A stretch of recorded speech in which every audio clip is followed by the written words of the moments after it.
Okay, good morning, gentlemen. Morning. Fine. Where are you today? In Calgary, sunny Calgary today.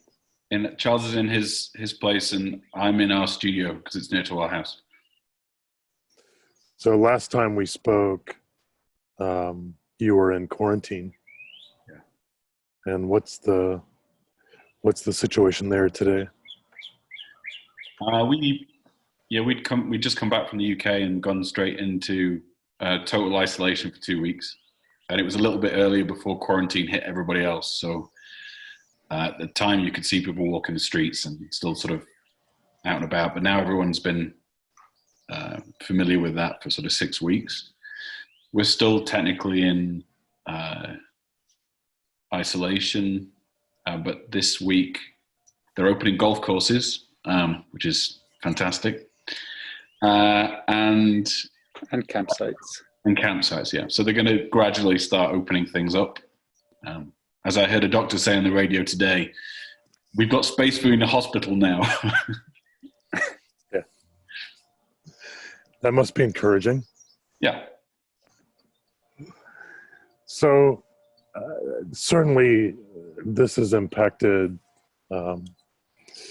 people in direct and fairly immediate ways. Can you comment on the ways that it's impacted you on a personal level and sans façon as a practice?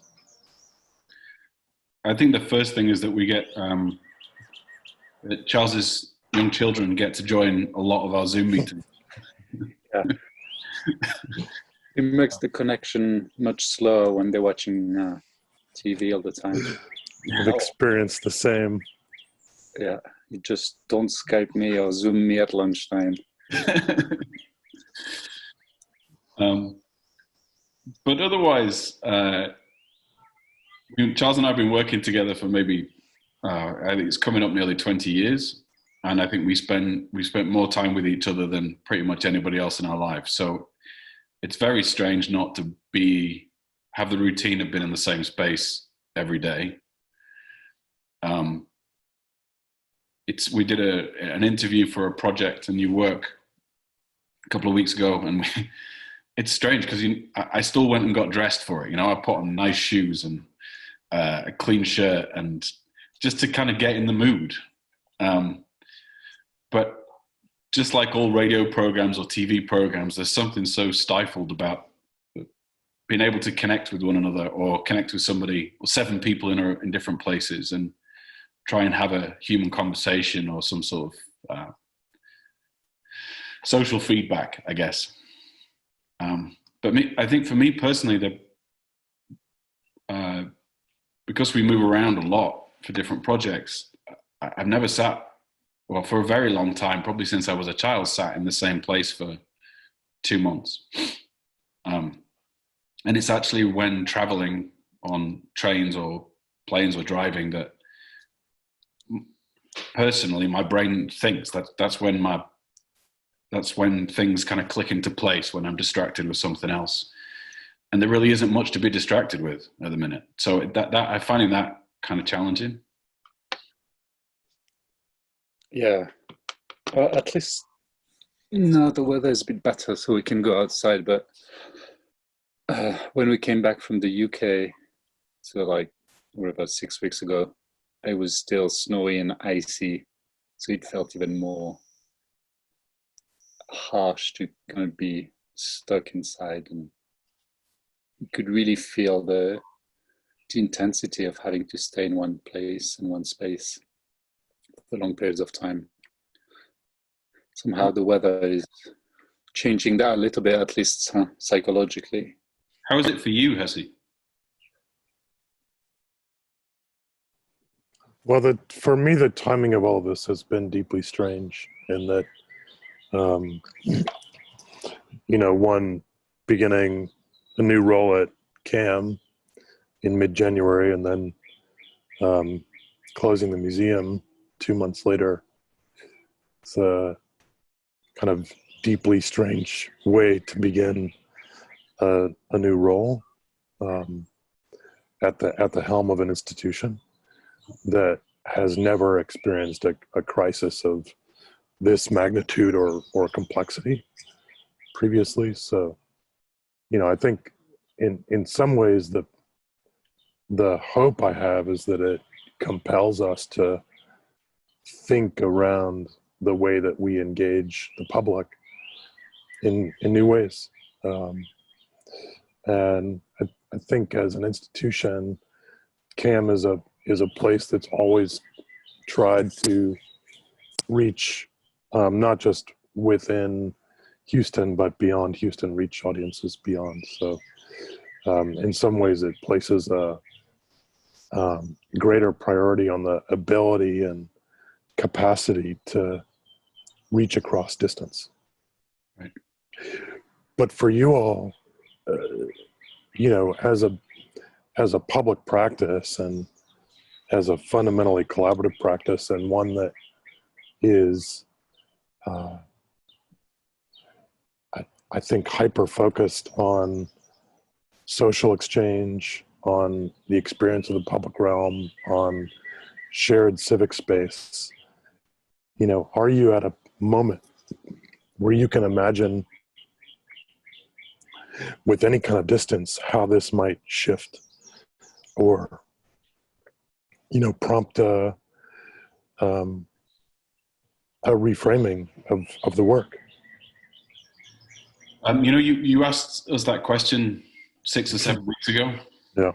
And I was kind of like, what do you mean? What? Why are you even asking me that? Like, we were totally in isolation and feeling, just trying to deal with it, not just as a human being, trying to, like everybody, just adapting to the new circumstance. And in many ways, you were the rocket that got us back on track in a way of just prompting us to say, look, you were saying you're a social practice artist. What are you doing now? And that was like a little earwig, just kind of working away for day after day after day. And that's really where the Stories from Here project came from, which is, we talk a lot as artists when we at lectures or interviews, and you're saying, it's about context and being responsive and it being an iterative process and all these things which are kind of the toolkit of social practice, or at least the way we talk about it. And well, this is the context, and we should be responsive. And maybe we don't have the answers for things, but it's sort of money where your mouth is kind of situation. Is how do we participate in this situation in society when everybody's in this moment? Yeah, it's when you think back about the statement of the artist placement group, context is half the work. That is a very strange time, and when our practice is based on how people relate to place, how people relate to each other, and when we do all our interaction just like that through computer screens, how does that influence it? And in a way, it's really interesting to see that we don't change. We're still the same people, and we still have the same builds. We still have the same connections, but somehow they're starting to evolve. So I think that's that relationship that we're trying to understand or figure out and explore. There was yesterday was the first episode of Stories from Here, and one of our friends sent us an email afterwards saying that she was told that context doesn't exist anymore because of that remoteness of relationship, and actually we're just evolving that. So how is that evolution? I think is difficult and can be a bit too abstract, but at the same time, it might be a moment to be more connected, to have the ability to dive back into that intangible connection. Can you talk about your experience of working in the midst of crisis previously, and perhaps particularly the experience of being in Calgary during the flooding? Yeah. So we developed with the city of Calgary a program which embedded artists in the work of what's called utilities and environment protection, and specifically the city's water department. So how they deal with stormwater, sanitary, and sewage. And so we, after developing the program, we became the lead artist for about 8 years. And during that time, 2013, the city went through its largest flood in living memory. 100,000 people were displaced from their homes, and it happened incredibly quickly. We're very close to the mountains here, so the warning time was approximately 9 hours from when the moment of peak rainfall and ice melt, snow melt, and the watershed, the kind of catchment of that water gathered together. It was a kind of the perfect storm and created this flood in the city. And so the department, which we'd become part of the family of, sprung into its emergency response and started, helicopters were landing outside the water department, and strategic planners were going up into the air and flying around and kind of looking at how they could respond best in different scenarios and situations. And it was a very active, dramatic, and all at the same time very calm. I mean, they'd practiced this many, many times. But it meant that the staff who were responsible for managing this situation were not sleeping for days on end. They were not eating properly, were not getting to see their family. They were in a sort of similar dramatic scenario that we're in today, and many citizens were. And it was difficult to know as an artist when you're inside that building. You're like, what do? I don't have those skills. I can't, yeah, sure, I can go move sandbags, but I don't have the, where is the place of an artist in the larger scale management, strategic planning? And actually, is it superfluous? Or is art a nice to have? And I guess we'd always felt and understood that that's not what art is. It's not a nice to have. It's not a decorative thing. It's not that it can't be, but that's not all it is. But you still felt, certainly in the week afterwards, when you go around the city and you see people struggling and moving out their basements which have been flooded and moving their furniture and trying to cope with the situation, there was a feeling of uselessness. And we were I might cry here, Hesse. This is why it's so be prepared. We were sat in the cafeteria, and it was about a week after the event, and one of the strategic planners walked past us and just said, and I really thought he was going to break down because he looked exhausted, and he'd been through this dramatic thing he'd been preparing for his entire professional career, and it had now happened, and he was still coping with the after effects. And he came up and he said, we need artists now more than ever. And it was, and of course he was right. I mean, it's our responsibility as artists, if we think and talk about social practice, or we think and talk about working in the public realm or as public artists, or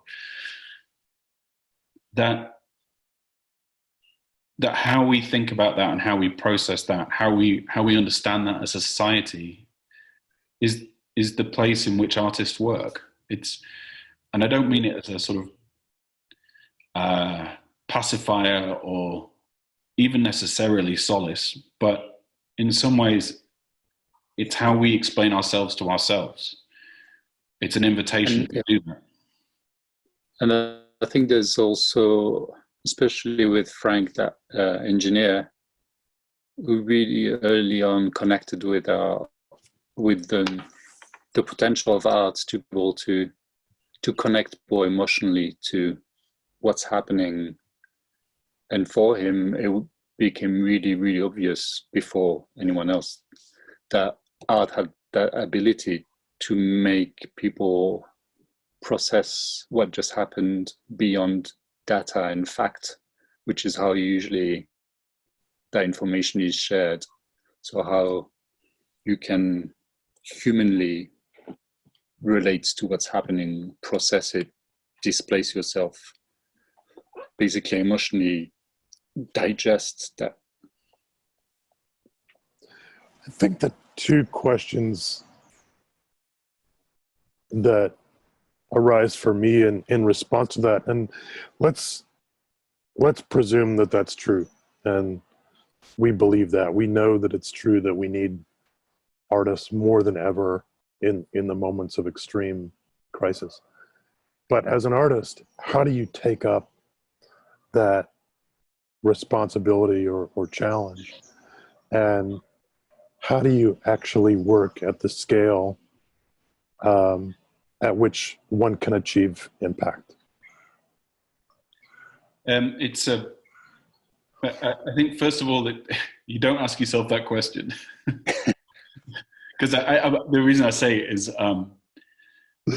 it can be disabling. I mean, Right. You can't fix this, and Right. It's not incumbent upon artists to fix it, but it is incumbent, I feel at least, to participate in what that is, to remind ourselves of the things that are important and which keep us together, the things that kind of reflect a deeper understanding of the situation than just what you see on the news. It's important to come together and to remind ourselves of what it is that makes us all a society. And I think in this situation, it takes a while to sort of take stock of what the current landscape is. But it is no different to looking at different contexts meaningfully and thoughtfully. And I think that you go about the same way. You look at the situation and you draw different threads together, you research, you think about it, and you contribute. I mean, or you think, you respond to something. And I think that can be, and it doesn't have to be helpful. It can just be what you do. But I think it's disabling and sort of, or rather, it's stunting to try and know what you do. You start with something and you carry on. I mean, it is that iterative process that each day a new occurrence happens and you find something else, or you see something else, or you listen to something else on the radio. You're actually living it. You know, and often as an artist who works in social settings or works in different cities, you go to a place and you try to understand what it is to live in that. Right now, we're all living a very similar existence. And that's never really happened before. And so, in some senses, you can deeply feel what other people are going through, rather than just being a passenger or a visitor to that experience. I think that's a great place to start. Yeah, I mean, one thing I'm struck by is similar in the sense of immobile, but I've also personally been struck by the fact that my life and my family's life has actually not changed. We're healthy. We have not experienced economic damage. And so just recognizing the kind of extraordinary privilege that's wrapped up in that set of facts, and knowing that across town or in another city, others have a very divergent set of experiences, and the crisis for them is personal and immediate and not just with respect to health challenges, but economic Right. challenges too. And I think in terms of accessing hope, or trying to find a point of hope in all this, part of it is that we'll have greater empathy for others, right? Yeah. But that empathy doesn't come from personal direct experience. It has to come through actually understanding the abstractness of an economy, right? So I would ask you all, as artists engaged in social exchange and public space, is there a point at which you can find hope with respect to the ability of the work to grant empathy for others' circumstances? Is that something that you can begin to imagine? It's I think, like you, Hesse, I see in this moment, and I hope there's a legacy of this internationally. I see a level of compassion that happens for one another. I see, in the project we've been doing, the stories from here. Several hundred people come together each day around listening to stories, and there's people who are from all over the world, and it's nothing more than listening to someone else's memory and a story of a journey. But in that, there is some an emotional connection to one another, and a reinforcement of the things we already know are important but sometimes forget. And in that, I see in the comments we get back and the things that people are expressing, I see that compassion. And I see when we call out to arts organizations or other artists like photographer Mike Sinclair or the actors and say, look, this is what we'd like to do. And people say, yeah, let's do that.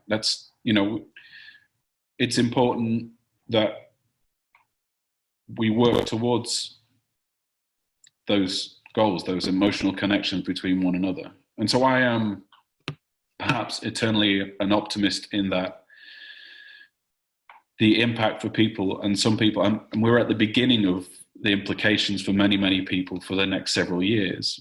But I'm optimistic in that our compassion for one another, in the absence of being close to one another, can grow greater because we know what we're missing. I think there'll still be people holding Hesse disappeared. I think there'll still be people holding flour and toilet paper, but at the same time, it's true that there's something that resonated at the moment with the stories, is that on one hand, they have the ability, as many artworks do, the ability to escape the current moment. But also, I think even more importantly is that they have the ability to make you realize that the humanness of everyone else, that what's happening in these stories is something you could have experienced, that your neighbor has this similar, or the person across the country might have been living the same situation as you, that we all share something in common. Yeah, several of the comments afterwards from people in different parts of the world, friends and stuff, were, can you tell me how many people were on that call? And I remember being on a call with you, Hesse, weeks and weeks ago, and you said, can everyone put their videos on, please? Because I'm missing face-to-face contact.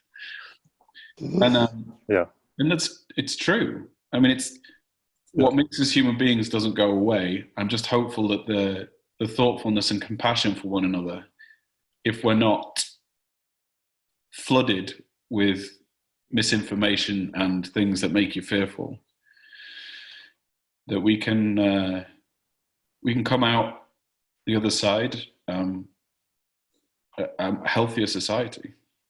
Yeah, I think that's the deep hope that the idea of common ground itself expands. That it's across very different life circumstances, there's an ability to recognize what people hold in common. Right. And I think back to the descriptions when I talked to my grandparents about during the Second World War, and the experience of living through that, and also then being still in rations until I think 1958 or something in the UK. And when they talk about it, and of course there was great loss, there was incredible devastation impacts for society at the time, great loss of life. But they talk about it with a smile on their face, not because they don't feel that, but because they understand. They talk about the coming together of a society, that they're kind of caring for your neighbor and remembering what's actually important. It's not important having 4 ounces of butter. You can make do with 1.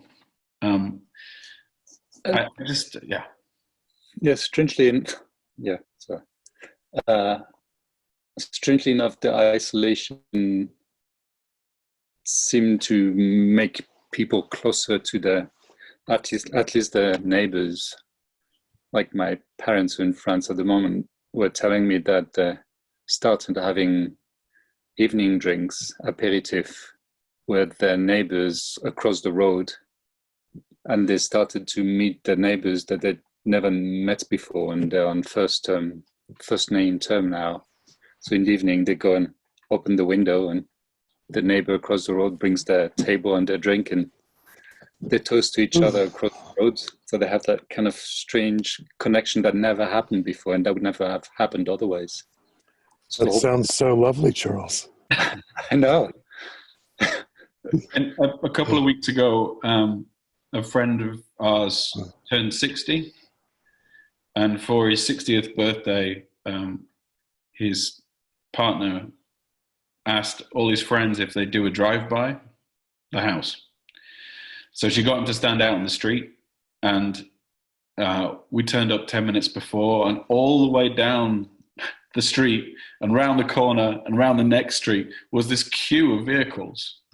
And on one hand, I couldn't think of anything more like Calgary, North American, which is a drive-by birthday. But on the other hand, people made flags, they made banners, honking horns, screaming out, waving, and drove past and did a couple of circuits.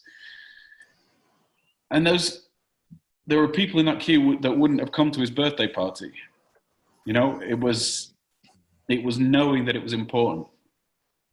I think if we carry that forward, we'll be okay. I think so. Yeah. Well, it's amazing to talk to you guys. I can't wait to see you again in person. Likewise, Hesse. Where will you go first when it's lifted?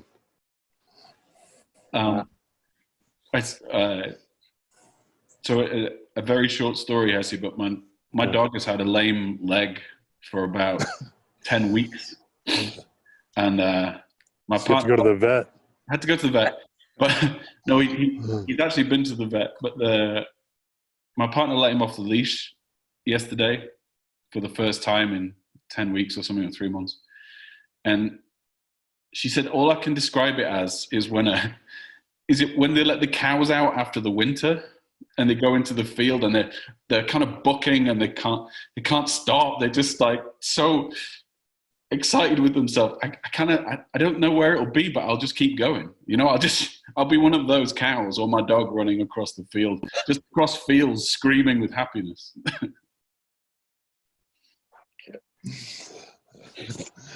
Let's record that.